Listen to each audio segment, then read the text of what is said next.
Il faisait encore nuit lorsque Jamal Diakité sortit de son petit studio du 13 arrondissement. Le silence matinal de Paris n'était troublé que par le grondement lointain des premiers métros et le crissement de ses chaussures sur le trottoir humide. Ce jour-là n'était pas comme les autres. C'était le jour J. Celui où tout pouvait changer. Une réunion était prévue à 8 heures précises avec le professeur Delcourt, chef du service de médecine interne à l'hôpital Saint-Louis. Un homme réputé pour ses compétences cliniques autant que pour son exigence féroce. Jamal savait qu'une opportunité dans son équipe de recherche n'était pas offerte 2 fois. Il avait travaillé des nuits entières pour que ce moment soit le bon. Ce matin-là, il portait même une chemise repassée, ce qui était rare dans son quotidien fait de gardes éreintantes et de café réchauffé. Alors qu'il pressait le pas, l'oreille tendue vers les vibrations de son téléphone silencieux dans sa poche, il remarqua quelque chose. À l'angle de la rue de Tolbiac, près d'un arrêt de bus désert, il aperçut une silhouette gisante sur le sol. Jamal s'arrêta net. Il s'agissait d'un vieil homme d'une 60aine d'années, effondré, le visage tourné vers le bitume. Il n'y avait aucun mouvement, pas de réponse à ses appels. Sans réfléchir, Jamal posa son sac, s'agenouilla et prit le pouls. Il était faible. Très faible. Il tenta de stimuler l'homme, chercha des signes visibles de traumatisme, puis appela immédiatement le SAMU. Tout en parlant au régulateur, il resta auprès de l'inconnu, lui prodiguant les gestes de premier secours, tentant de stabiliser ce corps étranger qui, en quelques minutes, était devenu sa priorité absolue. L'ambulance mit 20 minutes à arriver. 20 longues minutes où le temps sembla s'étirer à l'extrême, sur le point de rompre. Quand enfin les brancardiers prirent le relais, Jamal leur transmit les informations avec calme, mais son cœur battait à tout rompre. Lorsqu'il consulta l'heure sur son téléphone, l'écran l'assomma d'une vérité brutale, il était 8h22. Il avait raté la réunion. Complètement. Il resta là quelques secondes, immobile, seul sur le trottoir désert, respirant fort. Le sacrifice était fait. L'opportunité s'était envolée. Mais au fond de lui, il n'avait aucun regret. Lorsque Jamal franchit enfin les portes de l'hôpital Saint-Louis, le monde sembla déjà tourner sans lui. Le hall bourdonnait comme chaque matin, des blouses blanches pressées, des patients en attente, des internes à moitié réveillés. Mais pour lui, tout semblait ralenti, assourdi par le poids de ce qu'il venait de perdre. Il se dirigea vers le service de médecine interne, espérant au fond de lui qu'un contretemps ou une annulation de dernière minute ait pu retarder la réunion. Mais non. Devant la porte vitrée de la salle de conférence, il aperçut le professeur Delcourt, penché au-dessus de ses notes, entouré de 2 autres internes. L'un d'eux, Émile, arborait ce sourire satisfait de ceux qui savent que la vie leur sourit. Jamal entra discrètement, mais le professeur leva les yeux, froid comme la lame d'un scalpel. « Monsieur Diakité, vous êtes en retard. La réunion est terminée. » Jamal baissa légèrement les yeux, tentant de ravaler l'envie de s'expliquer, mais il savait que Delcourt n'était pas homme à écouter des excuses, même valables. Un patient s'est effondré dans la rue. J'ai dû intervenir et appeler les secours.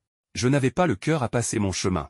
Le professeur le fixa un instant, comme s'il tentait de déterminer s'il disait vrai ou s'il couvrait une négligence. « C'est honorable, bien sûr, répondit-il, la voix neutre. Mais ici, nous formons des médecins capables de prendre des décisions qui sauvent des vies, pas des héros de trottoir. Le poste a été attribué. Bonne journée, monsieur. » Le verdict était tombé. Jamal quitta la salle sans un mot. Il passa le reste de la journée dans un brouillard. Entre les consultations, les radios à analyser et les prescriptions à vérifier, il n'était plus vraiment là. Les couloirs lui semblaient interminables et les visages flous. Il s'efforçait de garder contenance, mais à l'intérieur, tout était chamboulé. Le soir venu, il s'effondra sur son lit, la chemise encore sur le dos, les chaussures aux pieds. Il ne pensa même pas à manger. Ce jour, il l'avait vécu pour quelqu'un d'autre. Et il en payait déjà le prix. Les jours qui suivirent furent lourds. Pour Jamal, chaque garde, chaque consultation, chaque pas dans les couloirs de l'hôpital était accompagné d'un poids invisible. Il continuait son travail avec sérieux et sans relâche. Mais quelque chose en lui avait changé. Le sourire discret qu'il offrait habituellement à ses collègues s'était fané. Son enthousiasme naturel et sa vivacité s'étaient mués en une rigueur froide et presque automatique. Il faisait ce qu'il avait à faire, rien de plus, rien de moins. Et surtout, il ne parlait à personne de ce matin-là. Parfois, une voix intérieure le tourmentait, avait-il fait le bon choix? Étais-tu vraiment obligé d'intervenir? Et si c'était ce moment-là, celui-là même, qui t'avait écarté de ton destin? Mais il se reprenait aussitôt. Il devait croire qu'il avait fait le bon choix. Un être humain en danger. C'était tout ce qui comptait. Il se répétait cela comme un mantra chaque fois qu'un regret menaçait de refaire surface. Un soir, alors qu'il quittait l'hôpital, il croisa Émile, le heureux élu. Ce dernier, tout sourire, lui tendit la main avec une fausse modestie. « Salut Jamal. Désolé pour ce qui s'est passé, vraiment. Mais bon. La prochaine fois, sois plus ponctuel, hein? Jamal força un sourire. Félicitations, Émile. Je suis sûr que tu feras du bon travail. Il ne le pensait pas vraiment, mais il n'était pas rancunier.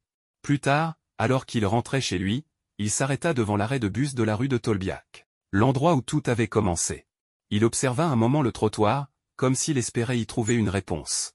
Mais il n'y avait rien d'autre qu'un lampadaire fatigué et un banc vide. Il soupira longuement et reprit son chemin, sans savoir qu'un autre homme venait de se réveiller, bien décidé à retrouver le jeune médecin qui lui avait sauvé la vie. Un doux bip régulier. Une lumière blanche diffuse. Il y avait une odeur de désinfectant mêlée à celle des draps propres. Henri Marchal ouvrit les yeux. Il mit quelques secondes à comprendre où il se trouvait. Sa mémoire, encore floue, se remettait lentement en marche. Il se souvenait d'avoir marché dans une rue, d'avoir ressenti une douleur soudaine, puis d'être tombé dans le vide. Un infirmier entra, souriant. « Ah, monsieur Marchal, vous êtes réveillé. Vous nous avez fait une sacrée frayeur. » Henri tenta de parler, sa voix à peine audible. « Combien de temps? Vous êtes resté 2 jours en observation. Évanouissement sévère, tension en chute libre. Grâce à l'intervention rapide d'un jeune interne qui vous a trouvé dans la rue, on a évité de justesse un accident plus grave. Il vous a probablement sauvé la vie. » Henri fronça les sourcils. Un jeune homme? Oui, maintenant, il se souvenait. Un visage, flou mais rassurant. Une voix calme, des mains précises. Quelqu'un s'était penché sur lui pendant qu'il tombait dans l'oubli. Quelqu'un qui n'était pas passé son chemin. Son nom, demanda-t-il. L'infirmier consulta rapidement le dossier posé à l'entrée. Jamal Diakité, interne à Saint-Louis. Il n'avait laissé aucune autre information. Il est reparti après avoir prodigué les premiers soins. Henri resta silencieux, pensif. Lui, Henri Marchal, ancien PDG de Technomarche, milliardaire discret et mécène exigeant, avait été sauvé par un jeune inconnu qui n'avait rien demandé en retour. Il ferma les yeux, touché. Dans son monde de contrats, de chiffres et d'alliances stratégiques, un geste aussi simple, aussi désintéressé, était rare. Trop rare. Et il le savait, il ne laisserait pas ce geste passer inaperçu. « Trouvez-le, dit-il au personnel, la voix plus assurée. Je veux le voir. Je veux lui parler. » Une semaine passa. Le quotidien de Jamal reprit son rythme effréné. Les journées se suivaient, les patients se succédaient, et malgré ses efforts pour rester concentré, une profonde lassitude s'était installée. Il se rendait à son travail par devoir plus que par passion. Mais ce jeudi matin, quelque chose sortit de l'ordinaire. Alors qu'il terminait un dossier au poste de soins, une infirmière entra, une enveloppe à la main. « C'est pour toi, Jamal. » Une lettre remise en main propre. Pas de tampon postal. Surpris, il la prit. Le papier était épais, luxueux, d'un blanc crème, avec son nom calligraphié à l'encre bleue. Aucun expéditeur n'était indiqué. Il l'ouvrit avec prudence, curieux. À l'intérieur se trouvait une simple feuille pliée en 2, ainsi que quelques mots manuscrits. Astérisque astérisque. Cher docteur Diakité. Je suis l'homme que vous avez sauvé le matin du 3 avril, à l'angle de la rue de Tolbiac. Grâce à vous, je suis en vie. C'est pourquoi je souhaite vous rencontrer. Ce vendredi à 17 h, si vous êtes disponible, dans le salon privé de l'hôtel Lutetia, au 6 étages. Mon nom est Henri Marchal. Jamal relut la lettre 3 fois. Le nom lui disait quelque chose. Il attrapa son téléphone et fit une recherche rapide. Le résultat le laissa bouche bée.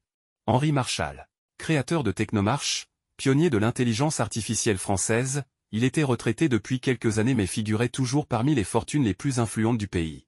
Un homme aussi mystérieux que respecté. Et lui, Jamal, l'avait trouvé étendu sur le bitume, anonyme, sans savoir qui il était vraiment. Il resta là, figé, la lettre entre les doigts, le cœur battant, pendant un moment. Le destin semblait frapper à sa porte. Cette fois, il était bien décidé à répondre. Le lendemain, à 16h58 précise, Jamal se tenait devant les portes majestueuses de l'hôtel Lutetia. Son cœur tambourinait dans sa poitrine. Il avait hésité à venir. Il s'était demandé s'il ne faisait pas une erreur. Mais c'est finalement la curiosité, et quelque chose de plus profond à un pressentiment et qui l'avait poussé à accepter. Le réceptionniste l'accueillit avec un sourire professionnel, comme s'il était attendu. « Monsieur Marchal vous attend au 6e étage, dans le salon privé, Montaigne. Suivez-moi, s'il vous plaît. » Le salon était spacieux, baigné de lumière dorée et décoré avec élégance, mais sans ostentation. Au fond de la pièce, un homme se retourna devant une grande baille vitrée donnant sur les toits de Paris. Henri Marchal. Vêtu simplement, il portait un pull gris et une veste sombre. Rien n'indiquait qu'il valait des centaines de millions d'euros, si ce n'est cette manière calme et assurée de regarder les gens droit dans les yeux. « Docteur Diakité. »« Monsieur Marchal, » répondit Jamal, un peu intimidé, en s'avançant. Henri lui tendit chaleureusement la main. « Merci. Vous m'avez sauvé la vie. Je ne l'oublierai jamais. J'ai seulement fait ce que n'importe quel médecin aurait fait. Henri sourit légèrement. C'est ce que vous croyez. Mais vous l'avez fait. Alors que tant d'autres auraient regardé ailleurs. Vous avez tout sacrifié ce jour-là, y compris une opportunité précieuse, paraît-il. Jamal baissa les yeux, gêné. Il n'avait pas imaginé que l'homme savait autant de choses à son sujet. Je n'ai pas de regrets, dit-il finalement. Même si parfois, c'est difficile à accepter. Henri le regarda en silence pendant quelques secondes, comme s'il l'analysait. Puis il se dirigea vers une petite table sur laquelle reposait un dossier épais. J'ai une proposition à vous faire. Une idée à laquelle je pense depuis longtemps, mais que je ne peux concrétiser sans quelqu'un comme vous. Il ouvrit le dossier. À l'intérieur se trouvaient des plans, des croquis et des notes. Imaginez une clinique mobile, équipée des meilleures technologies, qui se rend chez les gens. Vers ceux que la médecine oublie. J'ai le financement, l'équipe technique, mais il me manque l'essentiel, un cœur. Une vocation. Il me manque, vous. Jamal sentit un frisson lui parcourir l'échine. Henri referma le dossier, puis le poussa lentement vers lui. Réfléchissez. Et sachez que cette fois, c'est le destin qui vous attend. Ce n'est pas vous qui le poursuivez. Jamal rentra tard ce soir-là chez lui, le dossier d'Henri Marshall sous le bras, comme un trésor fragile qu'on ose à peine ouvrir. Son studio lui parut plus étroit et plus silencieux que d'habitude. Il s'installa à sa petite table, ouvrit les documents et lut, pendant des heures. Le projet était fou. Ambitieux. Révolutionnaire. Henri voulait créer une flotte de cliniques mobiles qui sillonnerait les banlieues, les zones rurales et les régions oubliées du système de santé. Chacune serait équipée de dispositifs d'intelligence artificielle pour le diagnostic, de télémédecine, de scanners portatifs et de robots chirurgicaux légers, le tout pensé pour être accessible gratuitement aux plus démunis. Et Jamal devait être son directeur médical. Pas un simple exécutant. Pas un pion dans une machine. Mais un pilier, un bâtisseur, un décideur. À plusieurs reprises, Jamal referma le dossier, pris de vertige. Qui était-il, lui, fils d'immigrés maliens et modeste interne dans un hôpital parisien, pour porter une telle responsabilité? Mais une autre voix, plus intime, plus vraie, murmurait en lui, tu n'as rien volé. Tu t'es trouvé là au bon moment, et tu as fait ce que peu auraient osé faire. Ce projet est peut-être le fruit de ce choix-là. Il passa une nuit blanche à réfléchir, les bras croisés sous la tête, le regard tourné vers le plafond. Au petit matin, alors que Paris se réveillait lentement sous un ciel gris, Jamal prit une grande inspiration, attrapa son téléphone et composa un numéro inscrit à la main sur la dernière page du dossier. La voix grave d'Henri répondit aussitôt. « Monsieur Marshall ? Oui. Jamal ? Je suis prêt. Dites-moi où commencer. » Un silence s'établit au bout du fil. Puis, après un long moment, un souffle, presque soulagé. « Alors, venez me voir demain. Nous avons un monde à changer. » Le lendemain matin, Jamal se rendit dans les bureaux de Technomarche. Situé dans le quartier d'affaires de la Défense, le bâtiment était un colosse de verre et d'acier. Jamal n'avait jamais imaginé franchir ses portes, encore moins en devenir une partie intégrante. Il monta dans l'ascenseur, le cœur battant. L'issue qu'il avait choisie s'ouvrait devant lui, plus grande qu'il n'avait osé l'imaginer. C'était un monde nouveau pour lui, un univers de chiffres et de technologie, mais aussi de pouvoir et de rêves partagés. Henri l'attendait dans son bureau. C'était un espace spacieux et épuré, avec des fenêtres panoramiques offrant une vue imprenable sur toute la ville. Toujours aussi calme, Henri lui fit un signe de la main pour qu'il prenne place en face de lui. « Jamal, dit-il d'une voix posée, je suis heureux que vous ayez fait ce choix. Je sais que ce n'est pas facile, surtout avec tout ce que vous avez laissé derrière vous. Mais ce que nous allons créer ensemble a le potentiel de transformer des vies. Et de sauver des vies, bien plus que des patients. Bien plus que des patients. Des communautés entières. » Jamal n'avait pas d'illusion. Il savait que ce projet ne serait pas un chemin pavé de roses. Il aurait à relever des défis. Des obstacles. Mais il sentait que c'était sa chance. Sa chance de changer les choses, de dépasser le rôle de simple médecin dans un service bondé. « Je vous écoute, » répondit-il, prêt à tout entendre et à tout comprendre. Henri esquissa un léger sourire. « Ce ne sera pas facile, mais je sais que vous êtes prêt. Nous avons une équipe de chercheurs et de techniciens, et bientôt vous aurez votre propre équipe médicale. Ensemble, nous allons développer une technologie de pointe et un modèle de soins novateur. Mais il nous faut de la vision, de l'ambition et surtout, croire en ce que nous faisons. Vous incarnez cette foi. » Jamal acquiesça lentement. Il avait cette foi, celle qui l'avait poussé à devenir médecin, à choisir ce métier difficile, à sacrifier des moments de sa vie pour sauver celle des autres. Mais là, ce n'était pas seulement l'envie d'aider qui le habitait. C'était un désir de bâtir, de laisser un héritage tangible. Quelque chose de plus grand que lui.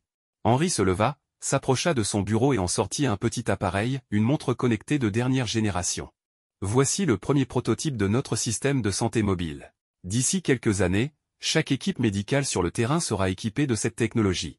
Elle permettra d'établir des diagnostics instantanés, d'assurer des consultations à distance et de dispenser des traitements d'urgence. Tout sera à portée de main. Il tendit la montre à Jamal qui l'examina attentivement. Jamal n'avait jamais vu une telle technologie. C'était l'avenir, dans sa forme la plus pure et la plus accessible. Nous allons changer le monde, lui dit-il. Et vous en ferez partie. Jamal prit la montre dans sa main, ressentant toute la lourdeur et la grandeur de ce moment. Il n'était plus simplement médecin. Il devenait l'architecte d'un avenir. Et ce n'était que le début. Les semaines suivantes furent un tourbillon pour Jamal. Dès qu'il accepta le projet, il se mit à l'œuvre avec toute l'énergie qui le caractérisait. Il rencontra les experts en technologie, les ingénieurs de Technomarche, les chefs de projet, puis rapidement, l'équipe médicale qu'il allait diriger. L'organisation de la clinique mobile s'avérait plus complexe qu'il ne l'avait imaginé. Chaque détail comptait, la logistique, la coordination des équipes, l'intégration des technologies de santé avec les nouvelles plateformes numériques, sans parler des aspects légaux et administratifs. Mais plus Jamal avançait, plus il se sentait en terrain connu, comme si chaque étape avait été pensée pour lui. Henri Marchal, de son côté, restait dans l'ombre. Il supervisait, donnait des conseils, mais laissait Jamal prendre toutes les décisions. C'était sa vision qui guidait le projet, mais c'était Jamal qui en était le véritable moteur. Le véritable défi arriva lorsque le premier prototype fut prêt. Il s'agissait d'une clinique mobile entièrement équipée, prête à partir sur le terrain pour sa phase de test. Mais avant de pouvoir la déployer, il fallait convaincre les autorités sanitaires, les compagnies d'assurance, ainsi que le grand public. Jamal savait que la route serait semée d'embûches. Un matin, il eut une réunion cruciale avec le ministre de la Santé. L'enjeu était de taille, non seulement il devait convaincre un homme politique, mais aussi un système de santé rigide et centré sur des modèles traditionnels. Dans la grande salle de conférence, l'atmosphère était tendue. Le ministre, un homme d'un âge mûr au regard perçant, feuilletait les documents sur la table. Face à lui, Jamal se tenait droit, prêt à défendre son projet. « Docteur Diakité, » dit le ministre en relevant les yeux, « votre projet est ambitieux. Peut-être même trop ambitieux. Nous avons une organisation de soins bien établie. Ce genre d'initiative, en pleine crise de confiance dans le système public, risque de créer des tensions. » Jamal ne se laissa pas impressionner. Il avait vu trop de gens dans les couloirs de l'hôpital, trop de souffrances ignorées, pour douter une seule seconde de la nécessité de ce projet. « Monsieur le ministre, nous ne cherchons pas à remplacer le système existant. Nous le complétons. Nous intervenons là où l'hôpital traditionnel n'est pas présent. Là où les gens n'ont pas d'autre choix que de renoncer aux soins. Ces cliniques mobiles ne constituent pas une menace. Elles constituent un pont entre la médecine moderne et les communautés défavorisées. » Il posa les documents sur la table et les parcourut du regard. « Nous avons la technologie. Nous avons la volonté. Et je vous assure, monsieur le ministre, nous avons la capacité de changer les choses. Si nous ne passons pas à l'action maintenant, nous laisserons encore trop de gens souffrir sans recevoir l'aide dont ils ont besoin. » Le ministre garda un silence, pesant chaque mot et chaque nuance dans la voix de Jamal. Finalement, après ce qui sembla être une éternité, il hocha la tête. « Très bien. J'entends vos arguments. Je vais m'assurer que votre projet soit examiné sous un autre angle. Mais vous devrez vous préparer à affronter une opposition féroce. Ce n'est que le début. » Jamal acquiesça. Le défi était lancé, et il n'avait jamais été aussi déterminé. Il savait qu'il n'allait pas seulement défendre une idée, mais aussi une vision. Et avec Henri Marchal à ses côtés, il était prêt à affronter tout ce qui se dresserait sur leur chemin. Les mois qui suivirent furent marqués par des hauts et des bas. La voie vers la reconnaissance du projet fut semée d'embûches. Les démarches administratives s'avérèrent plus complexes que prévu et les premières expérimentations des cliniques mobiles rencontrèrent plusieurs obstacles techniques. Mais Jamal, armé de sa persévérance, refusa de baisser les bras. Chaque échec était pour lui une occasion d'apprendre, de s'adapter et de progresser. Fidèle à sa méthode, Henri restait en retrait, mais ses interventions étaient toujours percutantes. Il avait la capacité rare de voir au-delà des obstacles immédiats. Jamal apprit à le connaître et à comprendre cette sagesse tranquille qui émanait de lui. Henri ne se pressait jamais. Il avançait avec assurance, conscient qu'aucune grande réussite ne se construisait sans patience. Puis, un jour, un appel a tout changé. « Docteur Diakité, c'est le ministère de la Santé. Nous avons une annonce à faire, » dit la voix à l'autre bout du fil. Jamal n'en croyait pas ses oreilles. Le ministère venait de reconnaître officiellement le projet des cliniques mobiles comme une initiative d'utilité publique.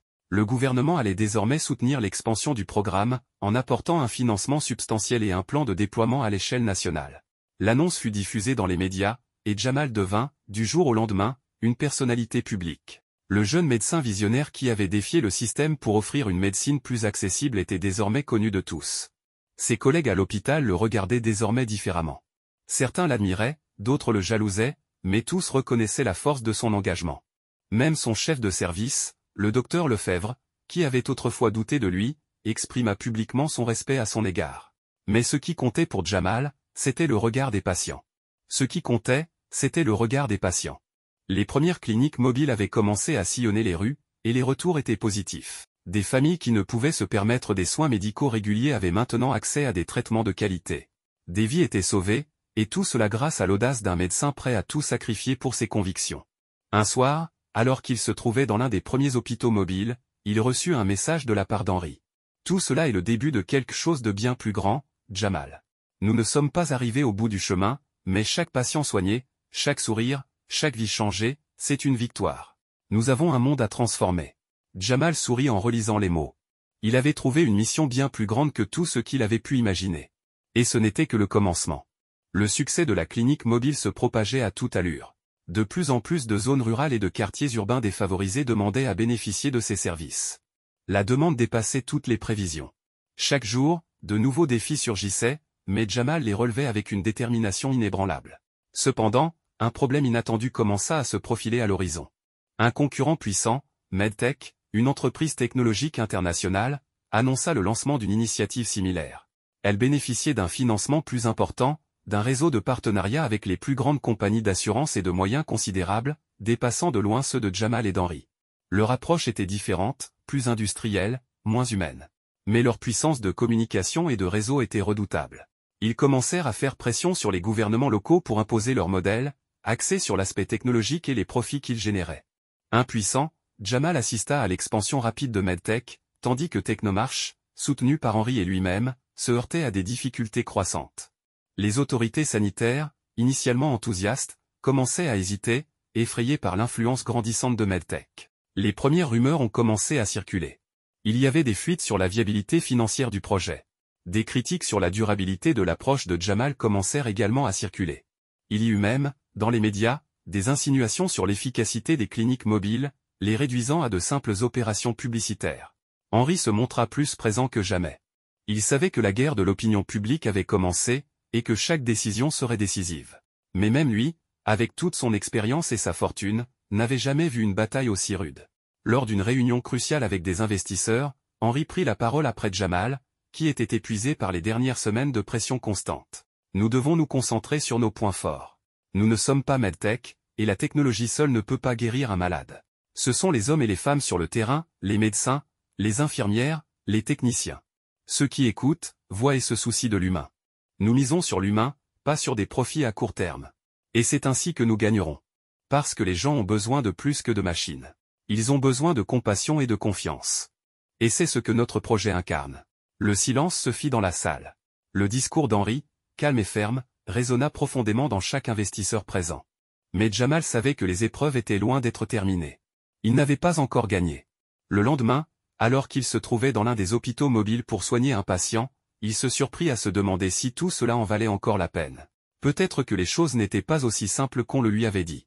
Des doutes s'emparèrent de lui et il se rendit compte qu'il ne pourrait pas traverser cette tempête seul. Il devait se rappeler pourquoi il avait commencé ce combat, ce projet. Il pensait à tous les patients qu'il avait rencontrés, à ces sourires qu'il avait vus, à ces vies qu'il avait changées. Un message inattendu arriva sur son téléphone. Henri l'avait contacté. « Tu n'es pas seul. Nous avons une vision. Rappelle-toi, c'est bien plus grand que nous. Nous allons traverser cette tempête ensemble. » Jamal prit une profonde inspiration. La route serait difficile, semée d'embûches, mais il ne pouvait pas abandonner. Il avait un rêve à poursuivre, celui d'une médecine accessible à tous. Il répondit à Henri. « D'accord. On y va. » Il se remit alors au travail, plus déterminé que jamais. Le temps passa, et les efforts de Jamal, Henri et de toute l'équipe de Technomarche commencèrent à porter leurs fruits.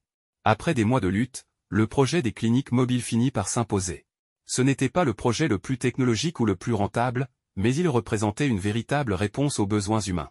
Les médias commencèrent à parler de cette révolution silencieuse qui ne se mesurait pas en termes de chiffres, mais de vies transformées. Les gouvernements locaux, d'abord hésitants, constatant les résultats, commencèrent à soutenir le projet de manière plus active. Le modèle de Technomarche commença à être considéré comme un véritable exemple de ce que pourrait être la médecine du futur. Medtech, quant à elle, se heurta à ses propres limites. Bien qu'elle soit plus grande et plus riche, l'entreprise n'était pas parvenue à instaurer une relation de confiance avec les patients, et son approche clinique, axée sur les profits, laissait planer le doute dans l'opinion publique. Jamal savait que la route était encore longue, mais il n'avait plus peur. Il avait compris qu'un projet ne se mesurait pas à sa rapidité ou à sa taille, mais à son impact humain. Un jour, alors qu'il se rendait à l'inauguration d'une nouvelle clinique mobile dans un quartier populaire, il se retrouva face à une nouvelle équipe. Il n'était plus simplement un interne dans un hôpital. Il était désormais un leader, un modèle pour les jeunes médecins, les techniciens et les bénévoles qui avaient rejoint le projet.